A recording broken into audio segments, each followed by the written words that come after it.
YouTube Ozick Owen, the Goat House is back. Today I'm ranking the top 25 NFL rookies from the 2022 through 2023 season. We're going to go from 25 to 1. We'll also talk about guys that just missed the cut. A lot of good rookies to go over, so excited to break this down. We have all kinds of NFL content like this, even playoff content and off-season content as well on the channel, so like, subscribe, turn notifications on. Follow us on Twitter. News, rumors, updates, my thoughts, coach predictions, everything going on that Twitter. If you're not following it, you're missing out. Our sponsors, GLD Shop, Liquid IV, Walk the Mock. There's links and codes pinned in the comments for those. Got a Micah Parsons chain. Micah Parsons actually wears this in-game, the same exact one. It's from the GLD Shop here. So check it out. Links pinned in the comments for anything you're looking for. So you see 25 through 21. We'll keep going down, but the guys that just missed the cut, obviously, you see at the bottom there, Jamari Sawyer from the Chargers, really good job filling in. Was a tackle at Georgia, but he moved around a bit. I was pretty high on him. I thought that was a steal for the Chargers. He fills in that tackle, and it looks like it ended up being a steal. Quay Walker started off pretty good. Then, middle portion of the season struggled a little bit, but really got going late in the year. Just had that costly mistake in that final game against the Lions, but he looks like one for the future there, the Packers linebacker. Tyler Linderbaum was very solid, especially run blocking for the Ravens. Wasn't as good pass protection, so maybe that's why he's not in my top 25, but a very good bully of a run blocker there on the Ravens. Charles Cross, the Seahawks tackle, is pretty solid. Malcolm Rodriguez definitely helped that linebacker unit improve for the Lions. Kyle Hamilton really picked it up late. They used him in the slot quite a bit. Mixture of man zone coverage there. There was just a portion of the season where they weren't using him a whole lot, so that's maybe why he's not the top 25, but looked like a top 25 guy late. John Dodson, who missed some games but was fantastic, especially racking up some touchdowns for the Commanders. And Isaiah Pacheco was a big-time rookie running back for the Chiefs. But the top 25, I got Braxton Jones of the Bears, the left tackle at number 25. I was pretty high on him, higher than most people, I think, out of southern Utah, and it was mainly because he has the traits, exact traits you're looking for, like traits from a Pro Bowl tackle that you're looking for here. So like him for the future, but it was fantastic that he's able to start for the Bears and play pretty well, especially down the stretch. So promising future for the young left tackle there. Two Steelers back-to-back. Kenny Pickett started off a little slow. Touchdown interception ratio is bad. It still ends up being kind of bad on paper, but he really picked it up down the stretch of the season. I was very much impressed with him, again, down the stretch. Better than I expected. Still, let's see how good he actually can be, but I was more impressed than I thought I would be down the stretch of Kenny Pickett. George Pickens maybe would kind of disappear at times, but that was because maybe the quarterback play. But, man, he made some big-time plays and kind of was sneaky with his production, racking up the yards that he did. So that's another one for the future. Pickett and Pickens for the future there for the Steelers, looking pretty good. Martin Emerson was very impressive. Physical lockdown corner for the Browns at times. Quite a bit of times he looked like the best cornerback on the Browns, and that's pretty crazy. Still think Denzel Ward's the best corner, but at times he really did look like he was the best corner out there. It was weird, though, because there was a lot of games where he played kind of limited snaps, but then he really got going, mid-late kind of portion of the year when he was playing a lot of snaps, Emerson that is. I just remember the Bucs game specifically was just outstanding, put on a clinic. But then the last few games, maybe minus the very last game, they decreased his snaps again while he was playing very good football.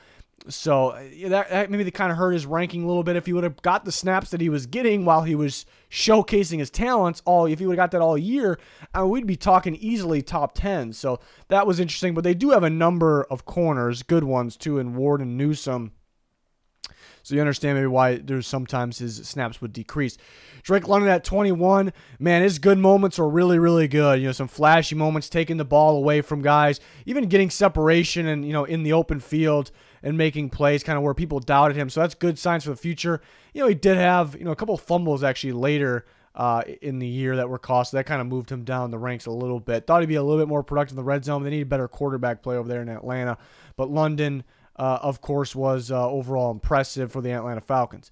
Next five, Trayvon Walker at 20. Yeah, it wasn't super productive, but if you watch the Jags, if you watch Trayvon Walker, he doesn't really need to be super productive when it comes to sacks because he does a little bit of everything like we saw at Georgia too, even have him dropping back in coverage a bit. So definitely a factor stopping the run as well, kind of a do-it-all guy for the Jacksonville Jaguars. And he was kind of known as a raw prospect with insane upside, maybe the most upside in the class, and that is why he went 1. So it's kind of a guy we got to judge off the future there.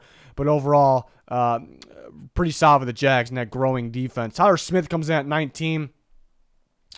I like the idea of the Cowboys moving him to guard, but then some injuries happened, and he had to play tackle, and he looked pretty damn good there. I didn't think they were going to do that. They're going to kind of stash him, make him play, have him play guard in the future, but he worked out pretty well at tackle, extremely good run blocker.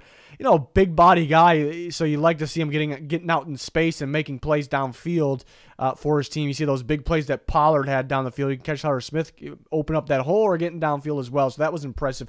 Christian Watson with the unusual rookie season started off very bad, like he's going to come nowhere near the top 25 rankings, but then really got going during a stretch of the season, was a touchdown machine. Maybe slowed down a little bit towards the end, just a little bit.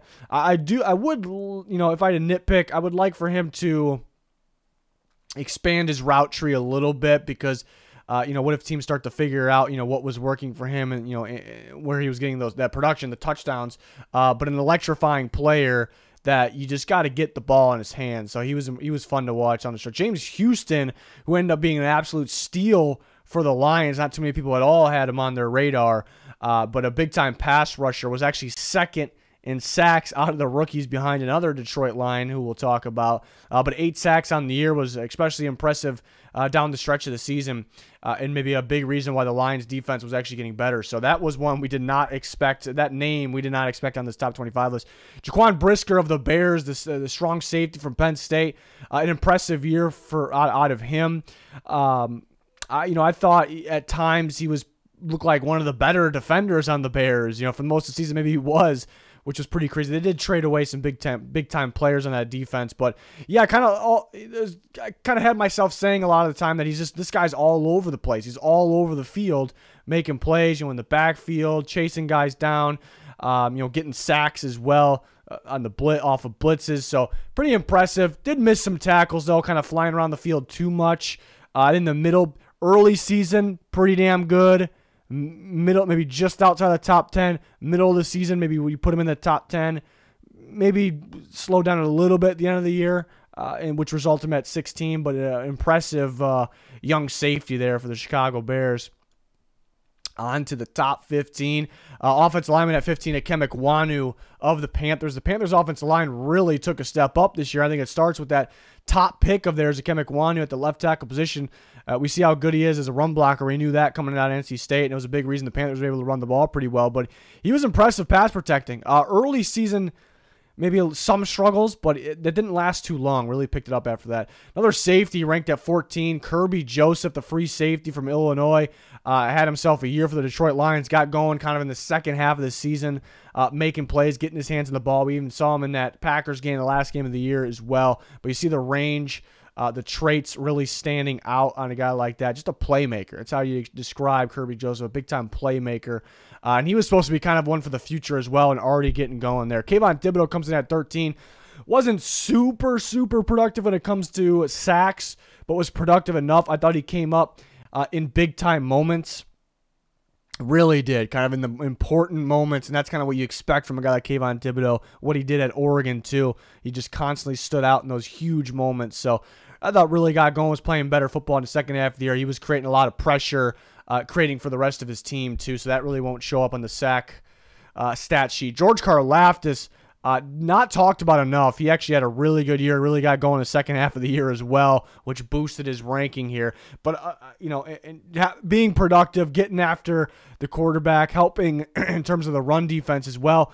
I think the big thing here with Karlaftis is it's looking at the Chiefs, like what they're doing right now. It feels like their pass rush is a little bit better than normal right now. It also feels like their run defense a little bit better. Now, an edge rusher doesn't have a big role when it comes to, or a big say on if a run defense can be good or not, but it really feels like Karlaftis in both those categories is really impacting the Chiefs' defensive line. So that is a big positive there for me. So Karlaftis comes in at number 12. Dameon Pierce was a shame that he got injured because he definitely would have been well inside the top 10. Didn't miss too many games, but that definitely affected him. He was fun to watch. A violent, physical runner. More speed than expected as well. It was just really fun to watch on the Houston Texans there. So the Texans got themselves a running back. He comes in at 11. On to 10 through 6, another Jacksonville Jaguar. Devin Lloyd, who I was a big fan of coming out of Utah, had himself a very solid season, getting his hands on the ball, too, got a few interceptions. I would like for them to blitz him more because I think he could have the quarterback at a pretty high level for an off-ball linebacker. But, yeah, he had some of those games where, like, this guy is everywhere, in a good way there. So Lloyd was very impressive. I thought he started off super hot, and the middle of the season was all right, and then the second half of the season kind of got going again. So a big piece for that Jaguars defense. We get to watch him in the playoffs, too. Tyler Algier had a very sneaky 1,000-yard season. I don't know if people realize he had over 1,000 yards rushing. And just really, we saw why the Falcons kind of waited for a running back and then took him because they have Patterson and they kind of like the fit there. But you see the fit really stands out there when watching him, really got going for them. So, yeah, it looks like they're set with Patterson and Algier. Brock Purdy, Mr. Irrelevant, didn't expect to see him in the top 25, not even close to it. I didn't expect to see him play at all, really, but before the year if you're projecting. But he comes in for the Niners. The offense looks even better. Is he better than Garoppolo? I'd say no. That'd be a little bold. But the offense looked, and Garoppolo was having a really good year too. But the offense looked like it was getting better and better. The plays that they were making, the way that they were able to beat you with the pass or the run. When Purdy came in, he was very consistent, efficient, taking care of the ball as well, very productive. Seemed like a smart guy out there too. So the Niners are the hottest team in football. They're one of the better teams in football. And Purdy definitely deserves, the quarterback, of course, deserves some credit there. So he comes in at 8.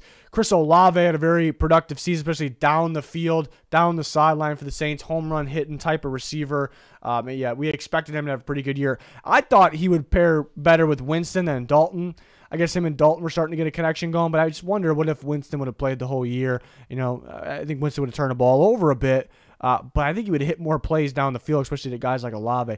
Jalen Petrie of the Texans, another Houston Texan, had a monster season, led all rookies in tackles as a safety. I know he's a different type of safety. You see him roaming around, in the box quite a bit, as well as kind of dropping back as well.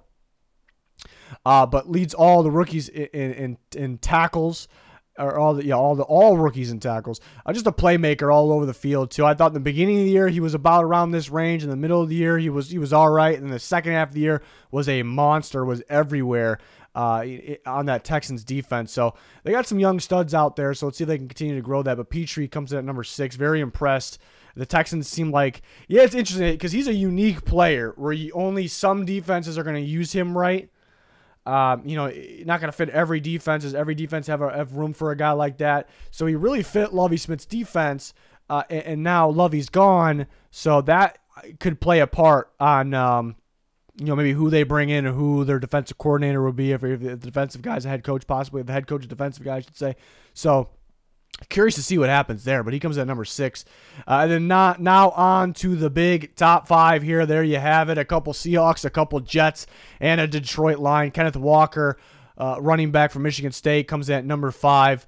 Very impressive season for him. Rashad Penny Walker had to come in for Penny, obviously, him getting hurt. And you see, Walker hitting those home runs, little home run runs. You see the physicality, but seeing using that speed for a big body guy as well. And it was racking up a lot of touchdowns. Only knock on him is he likes to bounce things outside too often, behind the line of scrimmage. So that's something he can kind of work on. I saw that at Michigan State too, but he got away with it because competition they were playing, there's a lot of just wide open space out there, and really, really good blocking. But overall, very, very impressive. Another running back I think we would have saw up here was Breece Hall, if he didn't get injured, was on his way to maybe being the Rookie of the Year. Speaking of the Jets, Garrett Wilson comes in at number 4. He was kind of playing around with being number 1 for me for a bit, but then the Jets' struggles on offense down the late stretch of the season maybe it kind of affected that, but was extremely, extremely productive, even with the quarterback situation there, which is a great sign. I mean, you see him getting separation. You see what he can do after the catch, kind of hitting those huge plays. So Garrett Wilson is a sure thing there. Looks like the Jets got one. Aiden Hutchinson comes in at 3. He was really climbing his way up from like start to finish, just kind of moving his way up my rankings, and just closed the year out in a very good way. I mean, getting after the quarterback, led rookies in sacks, 9.5. Definitely helped stopping the run. You see him get his hands on the ball, too, getting some interceptions there. So just was a huge impact. If I had one small knock on Hutchinson, he's definitely better inside, which was kind of the pre-draft take, too. Better rushing inside, making plays on the inside than outside. There are some times where he'll kind of take himself out of the play by forcing himself inside. If he can work on that, he's going to be elite for sure. I got 2 corners at 1 and 2. Tariq Woolen, to me, it's just mind-blowing how much of a veteran he looked like, because this guy, who I was high on, I had a second-round grade on him, and he went in the 5th round. But even with a second-round grade, I thought, wasn't polished at all. I thought he was a raw prospect, going to be a really good one in the future, but it might take some time because he has the traits. He knows how to attack the ball, but got to work on some things there. But this looked like a corner that doesn't really need to work on anything. I mean, you see him leaving his coverages because he's reading the quarterback, reading the ball, and making plays elsewhere. He just looked like a natural, just an absolute natural to position. We knew he has the length and speed, and he can get his hands on the ball, which he did quite a bit of, obviously leading the rookies in interceptions. So very much impressed with him, way ahead of schedule, obviously in his rookie year. So Tariq Woolen comes in number 2 for me. Another corner, Sauce Gardner's got to be number 1, was absolutely locked down for the Jets this year, kind of took away a side of the field, but I mean, what I really like is the Jets' ability to mix up zone and man coverage, and him to be equally effective in both. And I think that's a big reason why the Jets' pass defense was so good, too. It's like you don't know what coverage they're in, because these corners like Sauce Gardner could run any coverage, but they're really they're not making it obvious. Like, you don't really know what they're in there. So, and I think a lot of people just assume that he's in man coverage, he's shadowing guys all the time. Not the case.